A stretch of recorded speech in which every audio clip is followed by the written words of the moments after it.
শেষল আৰু কিমান গৰাকী প্ৰাৰ্থী আছে চামগুৰিৰ পৰা বিনা প্ৰতিদ্বন্দ্বিতাৰে জয় হৈছে কি আমাৰ আঞ্চলিক পঞ্চায়ত এগৰাকী 24 গৰাকী আমাৰ প্ৰাৰ্থী আমাৰ এবাৰ ভাৰতীয় জনতা পাৰ্টি অসম গণ পৰিষদে মিত্ৰজোঁটৰ ভিত্তিক আমি এবাৰ নিৰ্বাচন কৰিছোঁ তে অসমতে NDA হিচাপে হৈছে ইয়াতো হৈছে এগৰাকী আঞ্চলিক পৰিষদৰ প্ৰাৰ্থী ইতিমধ্যে আমাৰ বিনা প্ৰতিদ্বন্দ্বিতাৰে বিজয়ী হৈছে এইটো এটা ৰেকৰ্ড আগতে চামগুৰিত এইটো কোনেও সম্ভৱে কৰা ভাবা নাছিল যেতিয়া ৰকিবুল হুছেইন ডাঙৰীয়া আছিল আৰু আগতে আমি চামগুৰিত প্ৰত্যেকটো ৱাৰ্ডৰ মানে প্ৰত্যেকটো পঞ্চায়ত ৱাৰ্ডতো আমি এবাৰ ভাৰতীয় জনতা পাৰ্টিয়ে আমি পাৰ্টি হিচাপে আমি কোনো হেৰি দিয়া নাই কিন্তু ৰাষ্ট্ৰীয়তাবাদত বিশ্বাসী এনেকুৱা বহু সংখ্যক প্ৰাৰ্থী আমাৰ থিয় হৈছে সো আগতে আমি এনেকৈ সকলো পঞ্চায়তত আমি দিয়াটো আমাৰ কল্পনাৰো অগোচৰ আছিল সপোনৰো অগোচৰ আছিল গতিকে এইবাৰ 4টা জিলা পৰিষদৰ 3টাত ভাৰতীয় জনতা পাৰ্টি আৰু এটাত অসম গণ পৰিষদ আৰু ঠিক তেনেদৰে আঞ্চলিক পঞ্চায়তত আমাৰ অসম গণ পৰিষদৰ 8টা অসম গণ পৰিষদৰ 8টা আৰু আমি 17টাত আমি প্ৰতিদ্বন্দ্বিতা কৰিছোঁ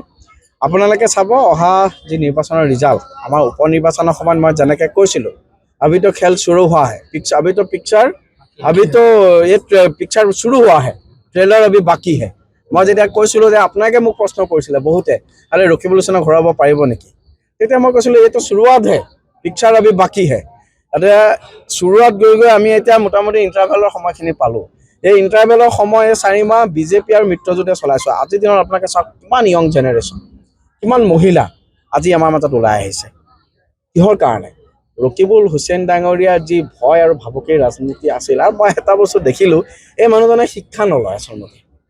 এই মানুহজনে মানে অহংকাৰীয়ে কেতিয়াও নিজৰ অহংকাৰ পৰিত্যাগ কৰিব নোৱাৰেতো কেইদিনমান আগতে তেওঁ ক'লে যে চামগুৰিত মানে কি ক'লে তেওঁ যে চামগুৰিত বিজেপিৰ ঘৰত ছোৱালী নিদিব বিয়া নিদিব প্ৰথমতে তেওঁ তানজিল হুছেইনৰ চিন্তা কৰি লওক তেওঁ পুতেকৰ বিয়া পাতিব বাকী আছে হয়নে নহয় তেওঁ প্ৰথমতে তেওঁ পুতেকৰ চিন্তা কৰক তেওঁ আমাৰ বিজেপি মানুহৰ কথা চিন্তা কৰিব নালাগে এনেকুৱা মানে সস্তীয়া কথা কৈ তেখেতে মানে চামগুৰিক এনেকুৱা এটা পৰিৱেশ সৃষ্টি কৰিছিল যিটো পৰিৱেশৰ পৰা চামগুৰিবাসী ৰাইজ ওলাই আহিছে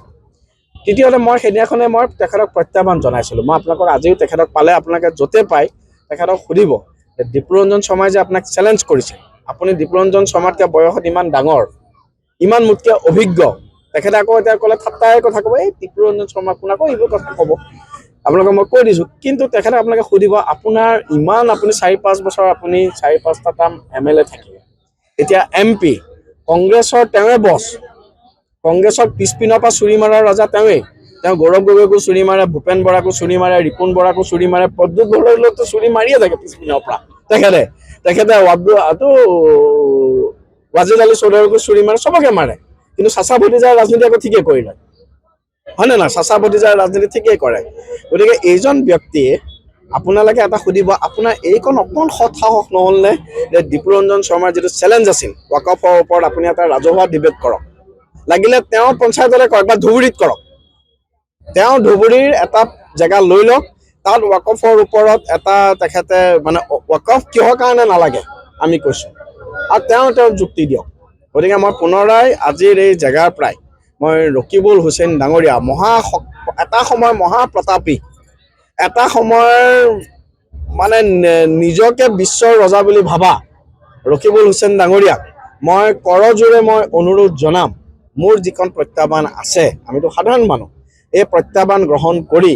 তেখেতে যে সঁচাকৈ চালে বেৰে কোবোৱা কথা নকয় সেইখিনি কথা প্ৰতিপন্ন কৰক কাৰ ঘৰত ছোৱালী দিব কি দিব এইবোৰ সস্তীয়া কথা তেখেতে ক'ব নালাগে তেখেতে ঘৰৰ কথা চিন্তা কৰক তেখেতে নিজৰ পৰিয়ালৰ কথা চিন্তা কৰক আৰু পুনৰাই মই অনুৰোধ জনাম তেখেতৰ মই ভাবিছিলোঁ যে তেখেতৰ অহংকাৰী কথা বতৰা পৰিত্যাগ কৰিব মই ভাবিছিলোঁ অলপ শিক্ষা লৈ পেলাই অৱশ্যে এটা কথা মই পুনৰাই কৈছিলোঁ যে যোৱাবাৰ ইলেকশ্যনত তানজিল হুছেইন হাৰিছে মই যিমান আনন্দিত হৈছোঁ মুজিবুৰ ৰহমান ডাঙৰীয়াই যিমান আনন্দিত হৈছে বেছি আনন্দিত ভূপেন বৰা হৈছে মই অন ৰেকৰ্ড কৈছোঁ যেতিয়া চামগুৰি বাই ইলেকশ্যনত কংগ্ৰেছ হাৰিছে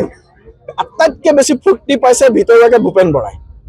আটাইতকৈ বেছি ভিতৰুৱাকৈ ফূৰ্তি পাইছে প্ৰদ্যুৎ বৰদলৈ লাই ডিটেক্টৰ আনিবলৈ আপোনালোকে লাগিলে টেষ্ট কৰক তেওঁলোকে ভাল পাইছে নে নাই লাই ডিটেক্টৰ আনিবলৈ টেষ্ট কৰিলে গম পাব প্ৰদ্যুৎ বৰদলৈ ডাঙৰীয়া হওক ভূপেন বৰা ডাঙৰীয়া হওক ৰকিবুল হুছেইন ডাঙৰীয়াই যাক শিকাই থৈছে কংগ্ৰেছত চবকে শিকাই থৈছেতো তেওঁলোকে আটাইতকৈ বেছি আনন্দিত হৈছে আৰু এইবাৰো কংগ্ৰেছৰ মই চামগুৰিৰ কথা নাজানো চামগুৰি পাৰ কৰি আনকি নুৰুল হুদায়ো নুৰুল হুদাইটো ভাবিছে চামগুৰিত চব হাৰক কংগ্ৰেছ, তেওঁ দেখুৱাই প্ৰচাৰ চলাব। কিন্তু মানে এইজন ব্যক্তি আমি লাহে লাহে ৰাইজে ইয়াৰ পৰা তেখেতৰ এই অহংকাৰী কথা, ৰাজনীতি কৰাৰ চাওক চবৰে অধিকাৰ আছে। ডেমক্ৰেচিত ৰকিবুল হুছেইন ডাঙৰীয়াই প্ৰচাৰ চলাব, চবেই প্ৰচাৰ চলাব, আজমলেও প্ৰচাৰ চলাব, দীপৰঞ্জন শৰ্মাই আমি প্ৰচাৰ চলাম। কিন্তু এই এনেকুৱা ধৰণৰ কিছুমান কথা বতৰাই তেখেতে আকৌ সমাজত এটা বিভাজন সৃষ্টি কৰিব আহে, সমাজত এটা বেয়া পৰম্পৰাৰ সৃষ্টি কৰিব আহে। এই বিভাজন আৰু পৰম্পৰাৰ ৰাজনীতি চামগুৰিবাসীৰ ৰাইজে পৰিত্যাগ কৰিছে। তাৰ বিপৰীতে মোদী ডাঙৰীয়া, ডক্টৰ হিমন্ত বিশ্ব শৰ্মা ডাঙৰীয়াৰ যি উন্নয়নৰ ৰাজনীতি, সকলোকে লগত লৈ আগবঢ়াৰ আমাৰ যি মানসিকতা, এই মানসিকতা আৰু ৰাজনীতিক চামগুৰিবাসীৰ ৰাইজে আদৰি লৈছে। আমাৰ পুনৰাই আপোনালোকক কৈছোঁ, আকৌ যেতিয়া যিদিনাখন পঞ্চায়তৰ ৰিজাল্ট দিব, চামগুৰিবাসীৰ ৰাইজে উপ নিৰ্বাচনত আমাক যেনেকৈ ভোট দিছিল তাতকৈ বেছি হাৰত এবাৰ ভোট দি পেলাই ভাৰতীয় জনতা পাৰ্টি আৰু অসম গণ পৰিষদৰ মিত্ৰজোঁটৰ প্ৰাৰ্থীক বিজয়মালা পিন্ধাব। মই খুব আত্মবিশ্বাসী আৰু মই ৰাইজলৈ মই অনুৰোধ। যিকোনো খবৰৰ বাবে যোগাযোগ কৰক 7099017330 লগতে 7099017110 নম্বৰত।